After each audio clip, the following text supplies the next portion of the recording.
Ito na yung niluto ko ngayon lang. Ito is pumpkin. Niligyan ko ng konting harina, powdered milk, sugar, asin. Ayan na siya, guys.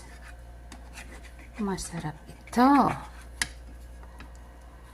Dahil lalakan yung kinakain na maayos, kung ano-ano niluluto kong tinapay.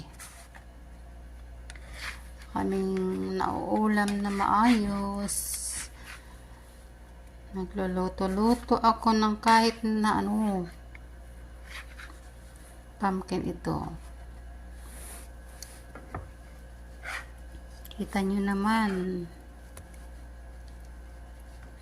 Hindi pa ata masyado naluto. Pwede pa ba ibalik?